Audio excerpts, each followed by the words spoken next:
আমি না ভোট দিব। আসসালামু আলাইকুম। আপনারা অনেকেই আমাকে জিজ্ঞেস করছেন যে আমি জুলাই সনদে হ্যাঁ ভোট দিব কি না ভোট দিব।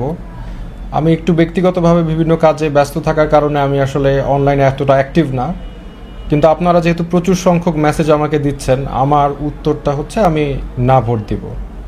আপনি আপনার সিদ্ধান্ত নেবেন, সেটা আপনার ব্যাপার। আপনি যেহেতু আপনারা অনেকেই যেহেতু আমাকে জিজ্ঞেস করছেন, তাই আমার একটা নৈতিক দায়িত্ববোধ আছে বা নৈতিক দায়িত্ব আছে আমার সিদ্ধান্তটা আমি কেন নিয়েছি সেটা বলা। বিস্তারিত আমি এই মুহূর্তে যেতে পারবো না, আমি আবারও বলছি আমি একটু ব্যস্ত আছি এই মুহূর্তে, বাট তারপরেও আমি একটু সংক্ষেপে বলার চেষ্টা করব যে কেন আমি না ভোট দেওয়ার সিদ্ধান্তটা নিয়েছি। দেখেন, আপনার আমাদের জুলাই সনদে 84 নম্বর ধারায় বলা আছে যে বাংলাদেশ সরকার মানে যে ক্ষমতায় আসবে, যদি এই জুলাই সনদ বাস্তবায়ন হয়, তাহলে ওপেন গভর্নমেন্ট পার্টনারশিপে বাংলাদেশ যোগ দিবে। আচ্ছা ভাই, জুলাইয়ে আমরা যারা আন্দোলন করেছি এর সাথে ওপেন গভর্নমেন্ট পার্টনারশিপ জিনিসটা কি ভাই? এটা সম্পর্কটা কি? এটা রিলেশনশিপটা কোথা থেকে আসলো? মানে আমরা কি ওপেন গভর্নমেন্ট পার্টনারশিপের সাথে যোগ দেওয়ার জন্য আন্দোলন করেছি? এখন ওপেন গভর্নমেন্ট পার্টনারশিপ কি জিনিস, এটার মধ্যে ভালো জিনিস আছে, খারাপ জিনিস আছে, ইটস অল ফাইন, বাট আমি যদি আপনাকে দেখাই যে এটার মধ্যে কি আছে বা কেন তারা এটা ইনক্লুড করতে চাচ্ছে।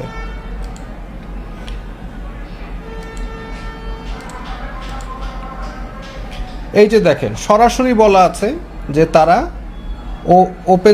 ওপেন গভর্নমেন্ট পার্টনারশিপ হচ্ছে এলজিবিটি রাইটস এর পক্ষে কাজ করবে, এলজিবিটি রাইটস বাস্তবায়ন করবে। সো আপনি যখন জুলাই সনদের মাধ্যমে আপনি এই সনদটা বাস্তবায়ন করবেন, তখন তারা বলবে এই যে এটা তো পাশ হয়ে গেছে, এখন তো আপনার এলজিবিটি কিউ বাস্তবায়ন করতে হবে। এবং এটা শুধু এই বিষয় না, আর অনেক বিষয় আছে এই সনদে, but this is one of the issues যে ওপেন সোসাইটি কোথা থেকে আসলো ভাই? আমি তো ওপেন সোসাইটির জন্য সংগ্রাম করি নাই, আপনিও করেন নাই, কিন্তু আপনাকে ভোট দেওয়ানো হবে এবং ভোট দেওয়ানোর পরে এগুলি বাস্তবায়ন করা হবে। এটা তো মানে ইটস অন ইউর ফেস, আমি তো স্ক্রিনে দেখাইতে পাচ্ছি। আপনি আমার কথা বিশ্বাস করেন না, আপনি নিজে যে সার্চ দেন ওপেন গভর্নমেন্ট পার্টনারশিপ জুলাই সনদে আছে কিনা, থাকলে এটার মধ্যে এলজিবিটি কিউ আছে কিনা।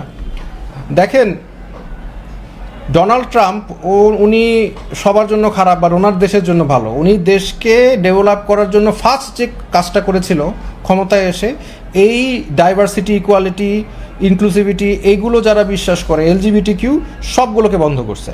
কারণ সে জানতো একটা দেশকে স্টেবল করতে হলে, একটা দেশকে ভালোভাবে ডেভেলপ করতে হলে এগুলো থামাতে হবে, এবং তিনি তাই করলেন। তো কাজে আমাদের দেশ আবার একটু অ্যাডভান্সড, তারা আবার এগুলো ভবিষ্যতে বাস্তবায়ন করার জন্য সেগুলি সংবিধানে একদম ঢুকিয়ে দিচ্ছে। কারণ সংবিধানে যদি ঢুকে এটা চলে আসে, তাহলে সংবিধান is the supreme law of the land, তাই না? মানে সংবিধান হচ্ছে দ্য হাইয়েস্ট নর্ম দেশে।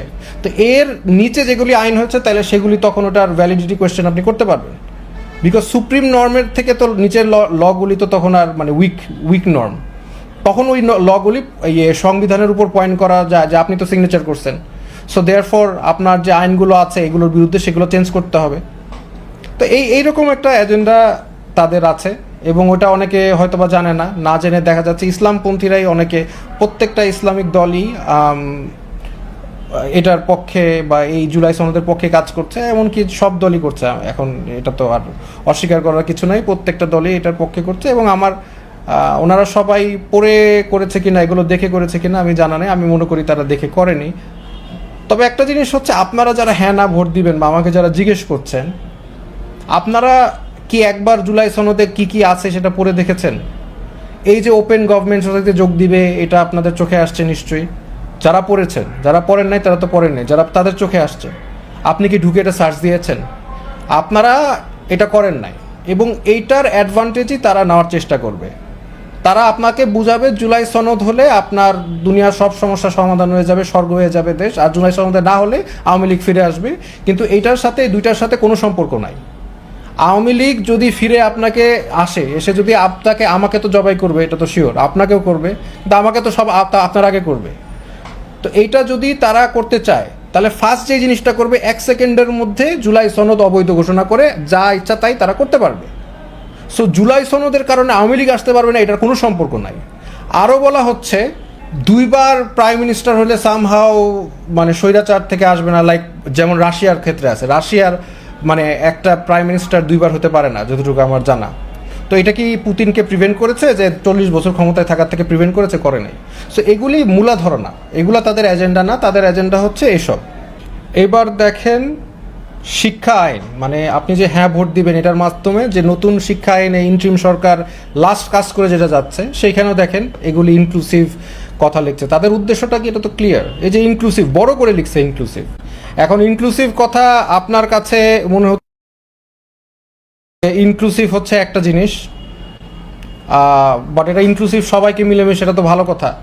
বাট এর আসল উদ্দেশ্য কি সেটা হচ্ছে, সেটা আপনি আমার থেকে শুনবেন না, আপনি শায়েখ আহমদুল্লাহ ওনার বক্তব্য থেকেই শুনেন। কারণ আমার কথা না হয় আপনারা বিশ্বাস করবেন না, আমি না হয় একটু বেশি বলে ফেলতেছি। তা শায়েখ আহমদুল্লাহ কি বলে এটা আপনি একটু দেখেন। আচরণকে ঘিরে একটা শব্দ আপনারা সবাই দেখতে পাচ্ছেন, সেটা হলো ইনক্লুসিভ। ইসলামিক দলগুলো এই শব্দ ব্যবহার করছে, অন্য দলগুলো তো করছে, ইসলামিক দলগুলো পর্যন্ত এই শব্দ ব্যবহার করছে। ইনক্লুসিভ মানে অন্তর্ভুক্তিমূলক। এই অন্তর্ভুক্তিমূলক বা ইনক্লুসিভ শব্দের ভেতরে অত্যন্ত ভয়ঙ্কর একটা এজেন্ডা লুকায়িত আছে, যেটা অনেকেই লক্ষ্য করছেন না। সেটা হলো সমকামিতা, ট্রান্সজেন্ডার ইজমকে বৈধতা দেওয়া। একটু আপনি গভীরে তাকালে, একটু ঘাটাঘাটি করলে আপনার কাছে স্পষ্ট হয়ে যাবে। শুনতে খুব ভালো শোনা যায়, অন্তর্ভুক্তিমূলক। অন্তর্ভুক্তি আমরা কেনা চাই, সবাইকে নিয়ে সবাই চলতে চাই, শব্দটা ভালো, কিন্তু এটার মতলব বহু খারাপ।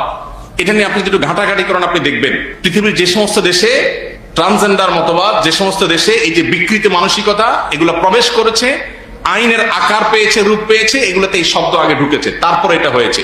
আপনি অ্যানালাইসিস করা লাগবে না, শুধুমাত্র অনলাইনে ঢুকলে একটু ঘাটলেই দেখতে পাবেন।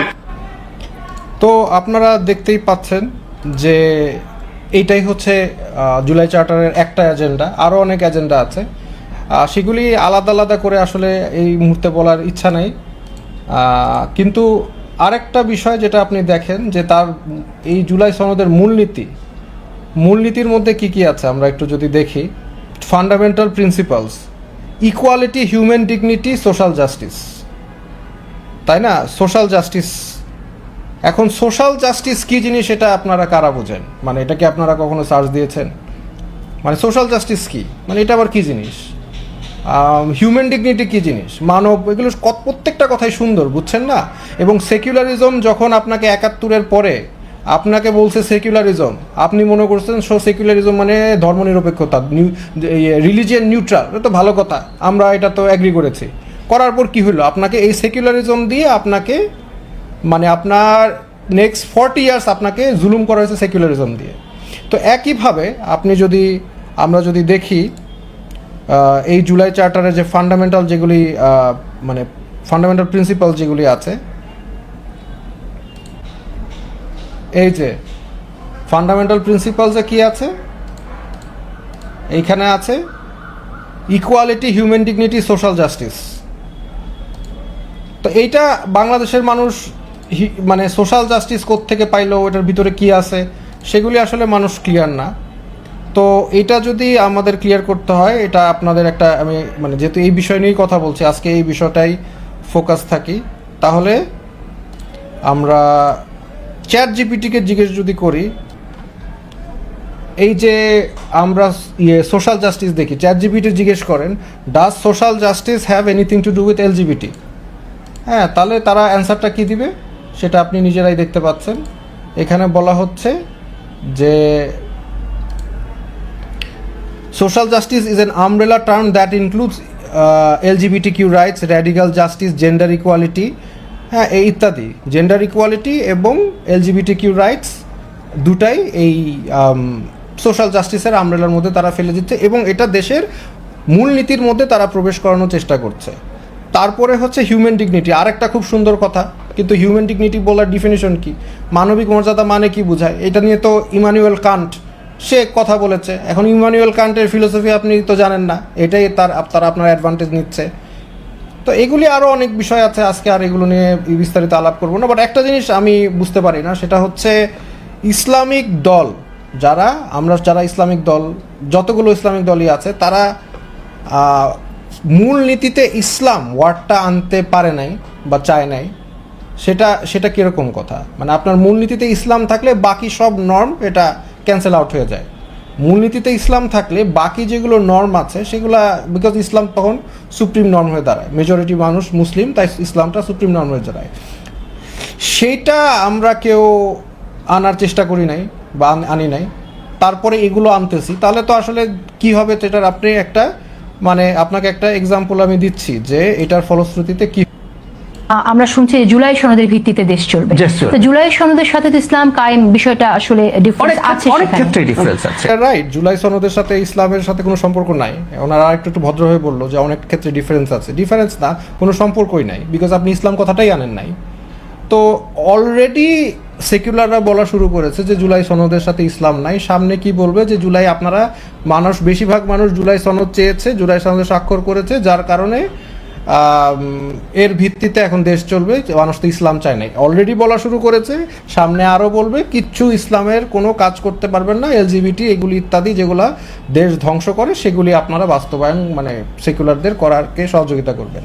আমরা যেখানে জানি নন সেকুলাররা, যারা এই মানে সেকুলারিজম বা এই ধরনের বিকৃত ফ্যাসিস্ট আইডিয়ার সাথে তারা জড়িত, তারা মূলত এই জুলাই সনদ বাস্তবায়ন করতে চাচ্ছে। একই সাথে চাচ্ছে হচ্ছে ইসলামপন্থীরা, মানে যেখানে দাজ্জাল যেটা চায় সেটা যদি আমরাও চাই তাহলে তো কোথাও কোনো একটা গলদ আছে। দাজ্জাল তো ভুল হবে না, আমরাই তাহলে ভুল, কারণ মানে কেন আমরা চাবো, তাই না? তো এনিওয়েজ, আমি আসলে অন্য কাজ নিয়ে একটু ব্যস্ত, আমি এগুলো নিয়ে আর কথা বলতেও চাই না। আপনারা যেটা সিদ্ধান্ত নেবেন সেটা আপনারা নিজেরাই সিদ্ধান্ত নেন। জি, আসসালামু আলাইকুম।